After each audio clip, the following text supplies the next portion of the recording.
Ni Fumo 255, karibu katika dondoo za michezo. Kama hujasubscribe YouTube channel yetu, fanya hivyo hivi sasa ili usipitwe na kila kinachotrendi katika mitandao ya kijamii. Kubwa bwana, tunafahamu kombe la dunia mshike uko unaendelea katika mataifa mbalimbali kuania kufuzu kwa michuano hiyo mikubwa kabisa duniani ya kombe la dunia 2026.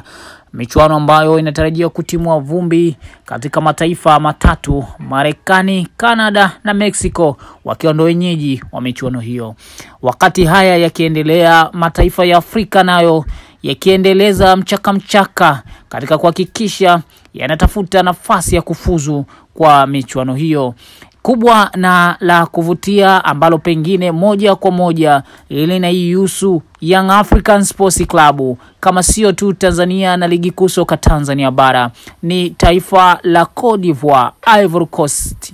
Matembo hawa kama kesho Ivory Coast watashinda mechi yao dhidi ya Kenya, basi watafuzu kwenye finali za kombe la dunia nchini Marekani. Na kufuzu kwa Ivory Coast kuna yusu vipi Tanzania, na pengine kuna yusu vipi Young Africans, mabingwa kihistoria ligi kuu soka Tanzania bara na NBC Premier League?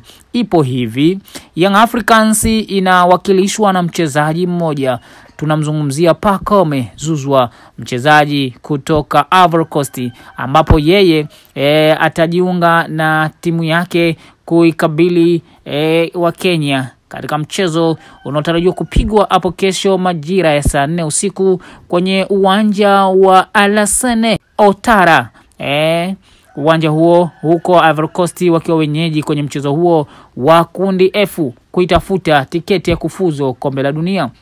Mchezo huo ni muhimu kulikweli kwa Ivory Coast, maana wakishinda tu tayari wanakuwa wamefuzu. Hakuna timu yoyote itakayoweza kufikisha alama watakazokuwa wamezipata Ivory Coast.